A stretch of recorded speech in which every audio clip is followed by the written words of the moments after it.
What's up, people? It's your boy Mex, the WrestleManiac, and I'm back again with another podcast.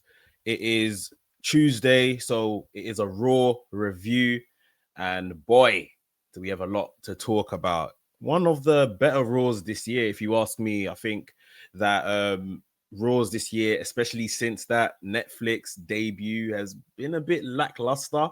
We've all said it, we've all complained about it. They're just not hitting the same, but I felt like this was a really good Raw. This was a really good Raw. And of course, we're going to get into it. Appreciate everyone for tuning in here on YouTube or your podcast platform of choice. And of course, you know, WrestleManiac UK, where I'm trying to give you that daily content, reviews, news, all of that good stuff. So, yeah, I appreciate every time you get involved. On today's show, we are discussing CM Punk and John Cena. It's confirmed they are going to have a world title match. The WWE Championship is on the line in Saudi Arabia at Night of Champions, end of June.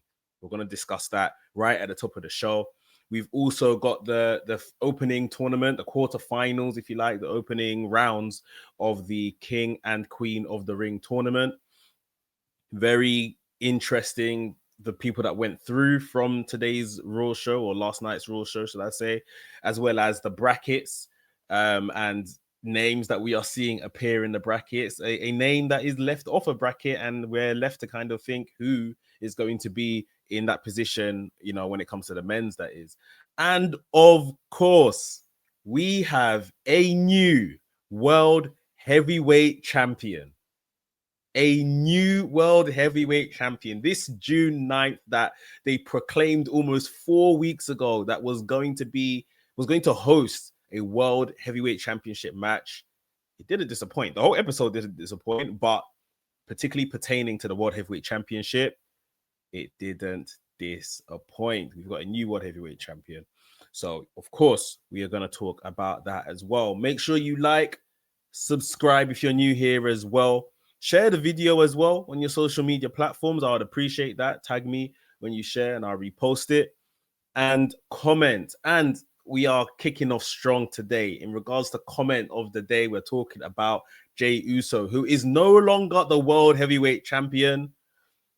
Give me your thoughts down below of Jey Uso's world heavyweight championship reign.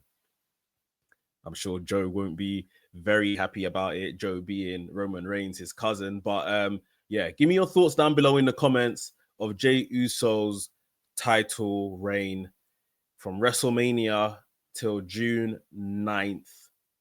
Just shy of 2 months, I want to say. Jesus. But yeah, without further ado, let's get into June 9th, Monday Night Raw, emanating from Phoenix, Arizona. Show kicked off with John Cena. He's come out wearing, again, another Phoenix colors, Phoenix football team or something like that. They are making too much money with this John Cena merch and turning up to every city, and it's the last time I'm being here. They're making too much money.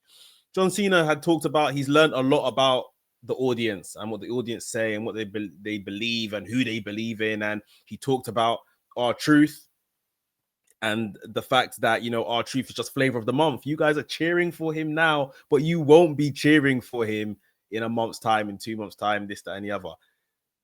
A lot of what John Cena says comes to pass. I remember what he said about Austin Theory. So this isn't like out the realms of possibility that this is also going to be the case.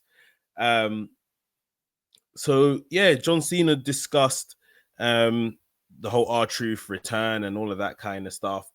John Cena also talked about the fact that he has beaten the best that WWE have to offer, and this brought out a certain CM Punk. CM Punk came out and they knew what was about to go down. CM Punk kind of made reference to the whole, you know, now look at me coming out and not saving the establishment, as you know what it looks like, saving the establishment from John Cena, but I'm saving the people, you know. John Cena listened to CM Punk and every word he had to say, and who CM Punk talked about who John Cena has become, talked about the fact that he's a monster now, and CM Punk knows what the title does to you. It made him a monster back in 2012 when he had the title, and he's going to have to become a monster again to dethrone John Cena. Called John Cena a coward and said, if you're not a coward, you will put that title on the line right here in Phoenix, Arizona. Crowd goes crazy, of course. John Cena plays into it. John Cena starts, yeah, you want this match? Yeah, let's do it. And the crowd goes crazy. And of course, he hits them with the, but not here. Not here. John Cena says to CM Punk, and I think this was so expertly worded, great phrasing from John Cena. If you want me in this title, you will have to follow me to Saudi Arabia. Off mic, CM Punk agreed. And pretty much after that, the match was confirmed. So we are looking at CM Punk versus John Cena for the WWE Championship in Saudi Arabia. Big match. Someone messaged on my Instagram. I do the hot takes after every pay-per-view. And someone put in the hot takes over the Money in the Bank weekend that we don't get enough big matches, like big name versus big name and stuff like that. Well, here you go. Here you go. This is as big as it comes. This is rolling back the years. They should have done this at Money at the Bank, over the weekend because of just all the nostalgia with their feud at Money in the Bank all those years ago. But CM Punk challenged John Cena for the WWE Championship, and he obliged, but he said, you must follow him to Saudi Arabia. Now, of course, the reference in saying that is CM Punk has in the past had his own certain choice of words about Saudi Arabia, money, all of that kind of not moral stuff, right? I don't feel overly comfortable to kind of get into it. I don't want to kind of misquote anybody, but yeah, you can search it up for yourself. CM Punk has been vocal with the WWE, Saudi Arabia, all of that kind of stuff in the past. And this is ultimately CM Punk going back on his word. His bosses have said to him, you are going to Saudi Arabia to face John Cena. There's obviously a truckload of cash in it for you. And he's taken the opportunity. So I understand, I understand it's an awkward position to be put in, but listen, you have to do what your bosses say. How long couldn't you have gone to Saudi Arabia? The only person that was kind of allowed that treatment was Sami Zayn. And I think that was a political, there's some political stuff behind that. You've got to go and do your job. You've got to go and do your job. And they've got a whole Royal Rumble in Saudi Arabia next year. How would have CM Punk not been there? So I think it's one of them things where you wish as a human being he stuck to his word and all of that kind of stuff. At the same time, he pretty much said he would have never returned to WWE. He made fun of WrestleMania being a 2-night thing, buy one get one free, but he was in the main event of the first night. You see what I mean?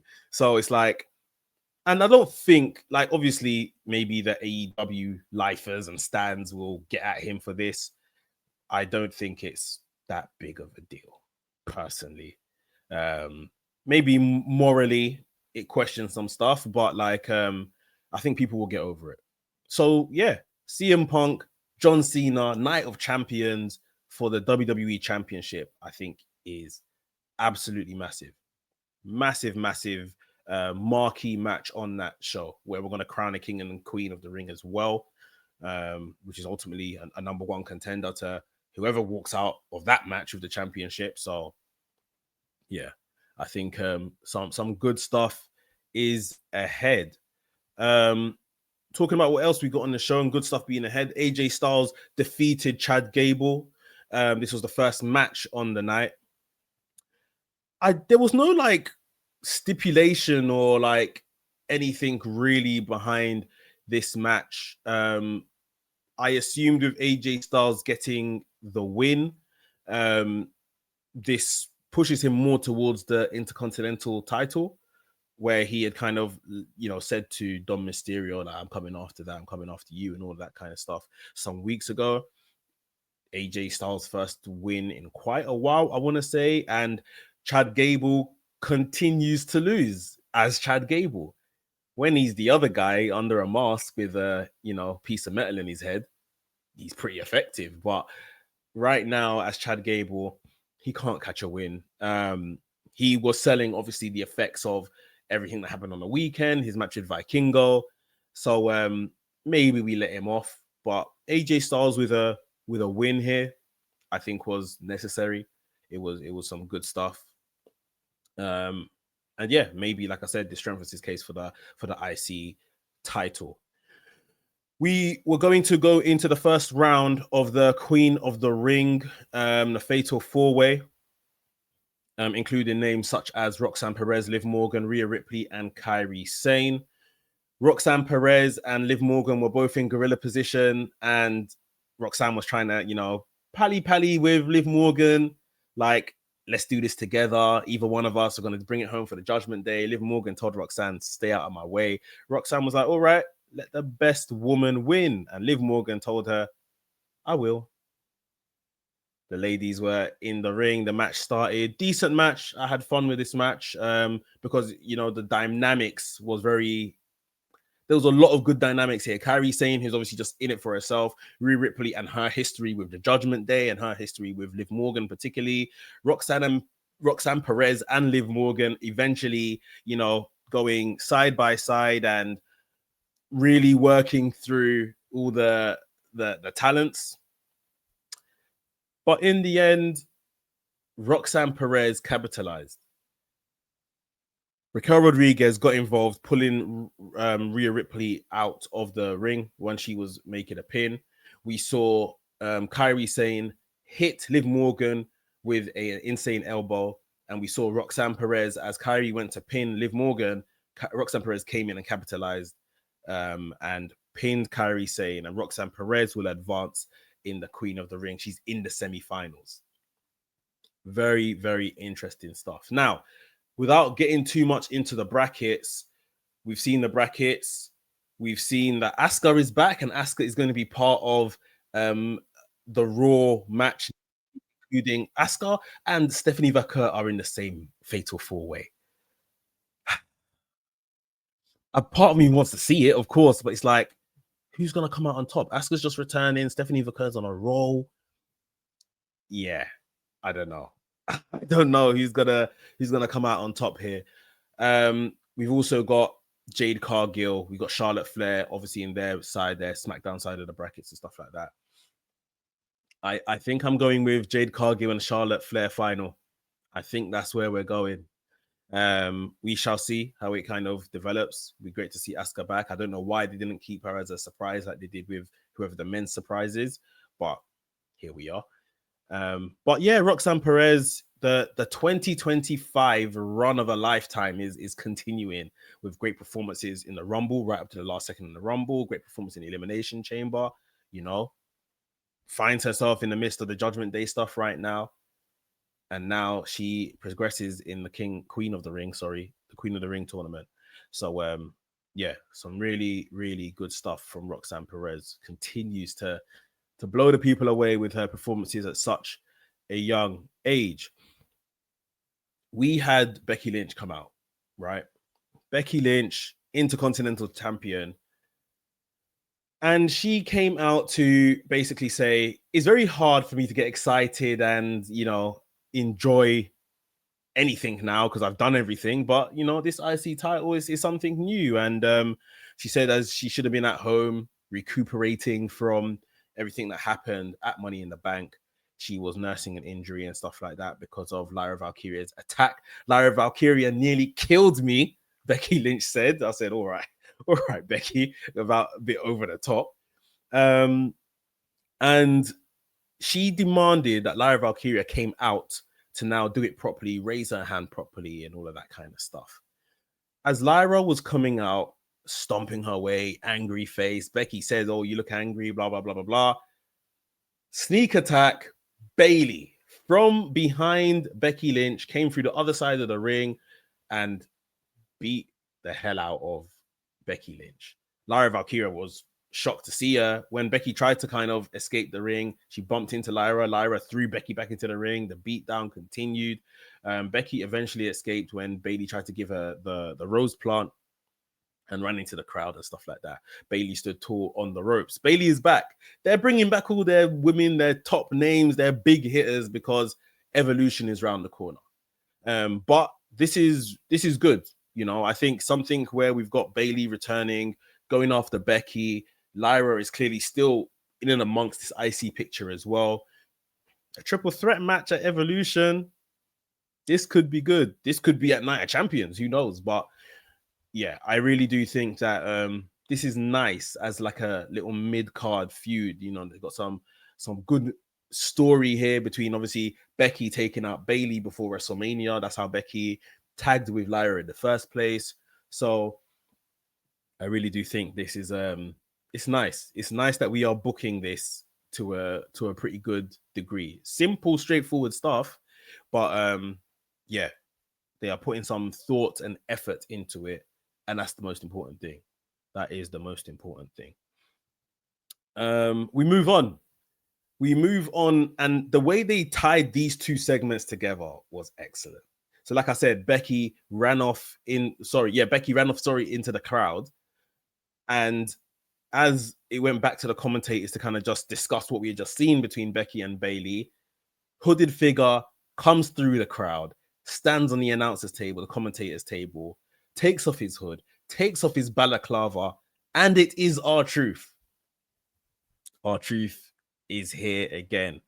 And great to see him. He talked about how everyone has a voice, and don't let them tell you that you don't have a voice, because they heard you, and that's the reason I'm back here. And he thanked the crowd for that.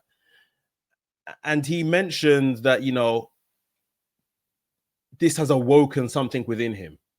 R-Truth had become too much of a funny man, too much of a nice guy, too much of a gimmick. R-Truth proceeded to put the microphone down on the table and pull a scissors out of his pocket, a pair of scissors. You saw Michael Cole and Wade Barrett, who was on commentary this week, jump back. Like, oh my God, this guy, crazy guy, pulled out a scissors. What the hell's going to happen here, right? R-Truth proceeded to cut his locks, his dreadlocks off his head live on Monday Night Raw. He left him with a haircut. It wasn't a great one, but it left him with a haircut. And he picked back up the mic and he effectively said, R-Truth is dead and I'm alive as Ron Killings. And he told him about the truth, that you can't handle the truth. And this is pretty much confirming, you know, we talked yesterday on the show about the name change, where we see a more serious side of Ron Killings. Now he's here and no longer R-Truth. You bet your bottom dollar we are. It seems like we are. It seems like we are now going to book R-Truth as Ron Killings, like a killer. I don't know. Like it's very, very interesting. We have brought back a 52-year-old, 53-year-old from not having a job a week ago to now he's a serious character, rebranded serious character. And I guess we're all eagerly anticipating where this is going to go, how they're going to book him. I don't think anyone envisioned this when it was like, we want truth. It was just bring back R-Truth. But now we have brought back R-Truth, killed R-Truth, and we have Ron Killings. And at the grand old age of 52, 53 years old, this could potentially be his greatest run in the WWE ever. I don't know what to think and where to place him on the card. So if you guys want to jump into the comments and let me know where is the best place to place R-Truth, what we can do with him, I would be intrigued to hear. I'm very intrigued by what we've seen, but now what do we do? Do WWE have a plan? I'd bloody hope so, because this was all great. This segment was brilliant. Real serious stuff, but now you've got to do something. You've put it out there. You've got to now do something, you know? So it'll be very interesting to see how they book this going forward. We had a backstage segment, Seth Rollins with his group. I don't even know what to call them. Just his guys backstage, Paul Heyman, Bron Breakker, and Bronson Reed. And it was a bit of a Seth Rollins giving a rallying cry, you know, about King of the Ring. We can go and kind of corner the market. If we win King of the Ring, we've got the money in the bank and this, that, and the other. He was giving a rallying cry because Bron Breakker was about to go out. Bron Breakker was getting ready for the first round King of the Ring Fatal 4-Way, where he was involved in a match against Dominic Mysterio, Penta, and Sami Zayn. And I'll say this, he didn't really go to plan, because amongst what was a very, very fun match, LA Knight came out and he took it to Bron Breakker before escaping the ring area. So LA Knight hasn't forgotten what these guys done to him on SmackDown. He hasn't forgotten being stomped before Seth Rollins climbed that ladder to retrieve the money in the bank over the weekend. And LA Knight got his revenge on Bron Breakker. He seemed to signal like 3-1 down, 2 more to go, I guess being Bronson Reed and Seth Rollins. LA Knight is very much in a feud with Seth Rollins, which is great because this is the kind of stuff that helps elevate him up the card. I said on social media, like I'm more and more I'm buying into LA Knight. I'm buying into what they're doing with him and who he is and in-ring performances. I'm slowly buying in a bit more. So yeah, he is more than a mid-carder to me at this point. We need to find a way to kind of cement him within the world title pictures, and this is definitely a way of doing it. Maybe he moves to Raw as well to kind of help this story. There's nothing left for him at SmackDown, and the brand split is clearly not a thing, a hard split. So yeah, maybe this is what we do with LA Knight instead. It cleared the path for Sami Zayn. Sami Zayn haluva kicked Dominic Mysterio and pinned Dominic Mysterio. Sami Zayn progresses in this tournament. Does Sami Zayn reach the final, it being in Saudi Arabia? Who knows? We have a wild card coming into a match that already has Sheamus, Rusev, and Bronson Reed. There's going to be a wild card in there. People are saying it's Ilya Dragunov, which would be crazy. It would be crazy. I don't know. I don't want to get my hopes up. We'll find out next week. I think that match is next week. Another side, the SmackDown side, I think we've got a Cody Rhodes. I think we're looking at maybe a Cody Rhodes Randy Orton final. I can't lie. I think we're looking at a Cody Rhodes Randy Orton final for the King of the Ring, which is obviously years of story, years of story, fighting to become number one contender to fight the world champion at SummerSlam. I think it's very, very interesting if they take that route. But Sami Zayn, Saudi Arabia, the two are synonymous with each other. If Sami doesn't win King of the Ring, I mean, I've pretty much nailed on that Sami's going to win the Rumble in January or February, whenever they choose to do it next year. So yeah, Sami Zayn wins here. He advances through the King of the Ring tournament. Really fun match that these guys had here. Yeah, very, very interesting stuff. We'll move on to Phoenix, Arizona's own Nikki Bella, who we were told was going to return on the night. She had a little segment with Io Sky backstage. She met Maxine, greeted Natalia, had a segment with Io Sky, telling Io Sky how great she was and how great she is as a champion, carrying the title and all this kind of stuff. And Io Sky said, "You paved the way." Blah, this paved the way stuff. Nikki did her bit 100%. Like, I'm not taking anything away from Nikki, but Io Sky is an OG. Like Io Sky is an OG. That's not a young girl with a championship. Like, come on. Like, but yeah, you know, paying homage to the WWE people. Them, I understand. We had Nikki Bella come out. She thanked the Phoenix, Arizona for the reception. Said that, you know, she done her bit. Her and her sister Brie Bella. Great to hear Brie Bella shout out on WWE about the whole evolution of the women's division and stuff like that. And now she mentioned, look at the names that we have today. And she mentioned Bianca Belair, and she mentioned some other names. I remember her butchering Stephanie Vaquer and calling her Stephanie Vaca or something like that. She didn't mention Liv Morgan. And Liv Morgan came stomping out, stopped her music immediately.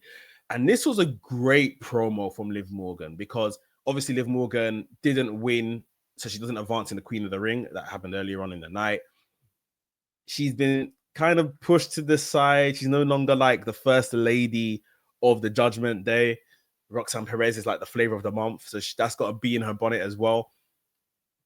And Liv Morgan came out piss and vinegar and was just like, you didn't mention my name. I'm sure you done that on purpose. You're just jealous. I'm the greatest women's champion. I've beaten all the records, blah, blah, blah, blah, blah. Like, the verbiage and everything Liv Morgan said and her delivery was brilliant. This might be, because obviously her promos are usually like very sarcastic and she's mocking someone or something like that. This was a different side of Liv Morgan, which I don't think we have really ever seen before. And she was great. She was really, really solid here. Both women went back to like the whole kind of, you know, Liv Morgan said something like, you know, I can't, she said something to Nikki Bella about you can't keep a man or something like that. And Nikki Bella said something back to her about Dom Mysterio and is he your man or is he Roxanne Perez's? There was some like petty stuff in here, but it wasn't like Charlotte Tiffany Stratton mad. It was just like, you know, petty bits in here, which I think when you want to take a women's division seriously, we have to avoid that kind of low-hanging fruit about your man and your love and your relationships. And come on, like keep it wrestling, you know? That was the only downer, but I don't even think it really took away from it. It was really good stuff. Nikki Bella looked like she was going to leave the ring. Liv Morgan said something to kind of goad her back in. As Nikki came back in, she got hit with the Oblivion. So Liv Morgan versus Nikki Bella at Evolution is a massive match. Is a massive match for Liv Morgan, especially. Because Liv Morgan, it's like, it's a passing of the torch type situation. Although I wouldn't say that, you know, Liv Morgan is someone that is like new to this, so she needs the torch. She is very established and she's had a hell of a last 2 years. But this is like a big scalp, you know, Liv Morgan beating Nikki Bella, which obviously should happen if it's a one-on-one match. My one gripe with this is that Liv Morgan is doing all of this as the tag team champion. Why is a clear single star holding the tag team championship? We can move these titles on to other women that are not getting on TV and not getting the time, and let Liv Morgan and Nikki Bella just have a feud on a match. She's a tag team champion. It's like, come on. So is the tag team championships not going to be on the line at the all women's show at Evolution? That can't be good. That's not a good thing. So yeah, I just like, how can we do this better? I would love a situation where this is just the beginning of the feud and it actually turns into Liv Morgan and Raquel Rodriguez going up against Nikki Bella and Brie Bella for those tag titles. And if the Bellas win it, that would be great. That would be a lot of fun. And they can hold it for a month or whatever and drop it back to them or drop it to someone else. As much as I understand the gravity and the weight of a Liv Morgan versus Nikki Bella and just how much that must even mean to Liv Morgan, because of that tag team championship and doing what's right by those belts, which WWE just don't do enough. Yeah, for me, this shouldn't pan out like this. I would do a tag team match. If you can get Brie Bella in, which again, she may have some loyalties to her husband and AEW and stuff like that. I don't know. But if you can get Brie Bella in, that is a tag match for Evolution. And I will change the titles and I'll do it there. That's my opinion. Let me know your thoughts down below in the comments. But yeah, I think either way, if they go for a singles match, it's really good for Liv Morgan. It really shows the trust that they've got in Liv Morgan and where they want to position her, sort of thing, which I can get down with. I know I just complained. I can get down with it, but I think they should do a tag match, to be honest. The main event of Monday Night Raw. Gunther, the ring general, was challenging Jey Uso for the World Heavyweight title. And Jey Uso came out from the rafters with his son, yeeting and all. And they put on a really solid match. I think these two, their chemistry grows every single time they wrestle. It's good stuff. And in the closing stages of this match, you know, the struggle for the chokehold, something both of these men in their rivalry have fallen to. This sleeper hold. Jey locked it in, and then Gunther locked it in, and Jey locked it in, and you know, the focus shifted from Jey Uso's ribs and all the injury he's had over his ribs over the weekend and stuff to this sleeper hold. And look at the struggle Gunther had in applying that sleeper hold and making Jey Uso go to sleep with it. This is the struggle that we asked for when Jey Uso beat him at WrestleMania with a sleeper hold, as opposed to Gunther just tapping out immediately. There should have been this level of struggle, but there wasn't. For whatever reason, there wasn't. And Gunther eventually, after maybe the last 4 minutes of struggle, 3 minutes of just back and forth, both of them trying to apply the sleeper hold, Gunther puts Jey Uso to sleep. The bell goes. Gunther is the new World Heavyweight Champion, reclaiming the Heavyweight Championship from Jey Uso. Jey Uso toppled out of the ring, and his son jumped the barricade, and they embraced and all of that kind of stuff. His son was sitting by his side. Gunther is now the World Heavyweight Champion for the second time. I'm very, very happy. I thought the match, and especially the ending to that match, was so well done. I'm happy about that. I think he's so credible. I waited and I waited and I waited, and maybe you guys waited as well. I waited to see if there was going to be a Seth Rollins burn it down and running out with a briefcase. Didn't come. Never happened. The show went off air with Pyro, with Gunther holding aloft the World Heavyweight Championship. Now, I will do probably a separate video on Jey Uso and this title run, because Lord knows it needs to be discussed.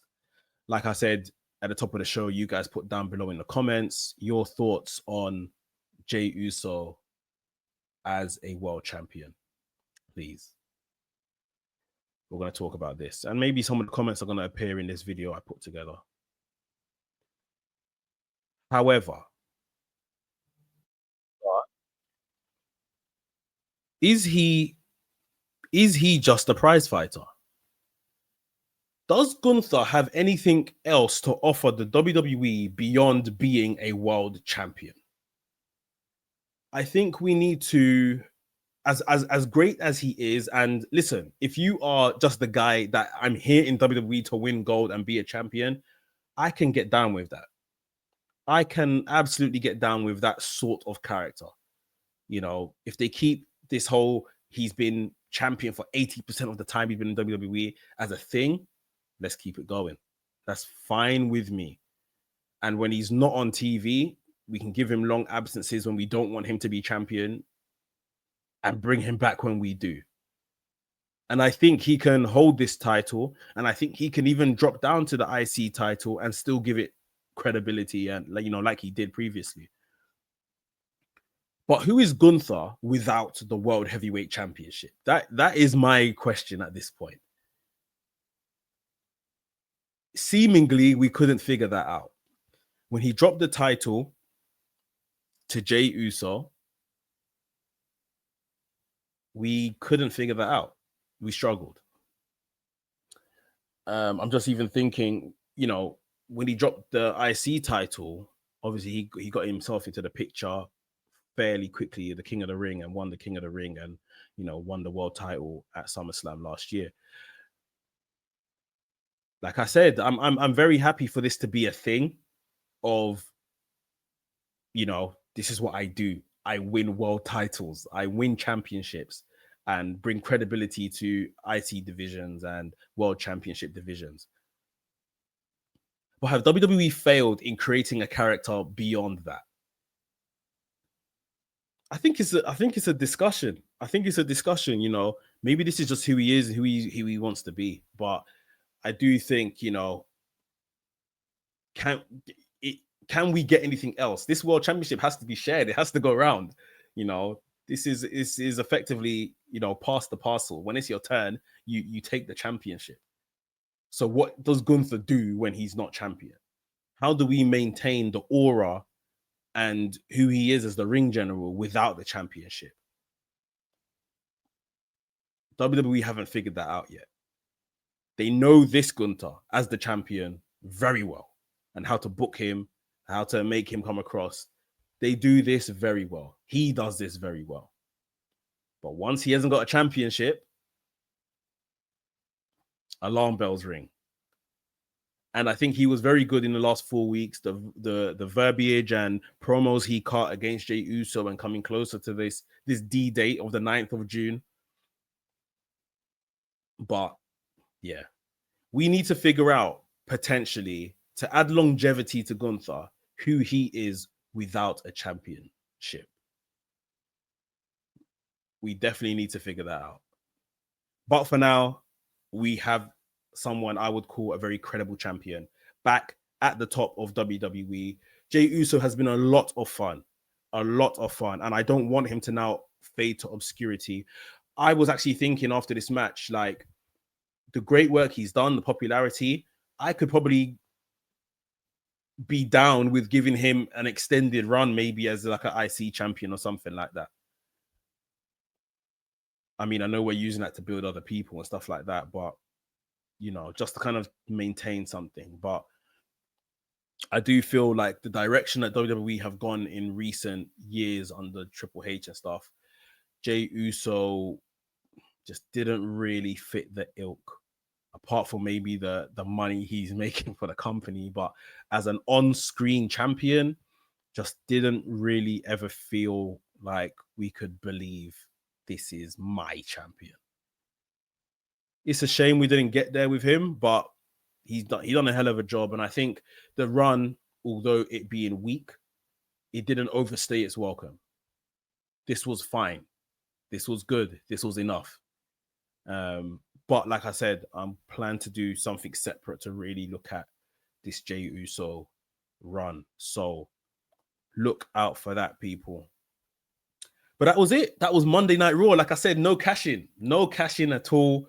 Seth Rollins was barely on the show. He came out in the opening segment, which I don't think I mentioned, when John Cena, CM Punk were in the ring, came out with a briefcase and done the laugh and all of that kind of stuff.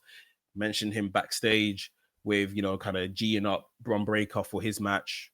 But that was it. That was Seth Rollins' involvement. And it'll be very interesting to see when he cashes in. As for Gunther, the new World Heavyweight Champion, I think it's pretty obvious at this point. Saturday night main event, which I think is in July. Gunther versus Goldberg for the World Heavyweight title. And that will probably be Goldberg's retirement match.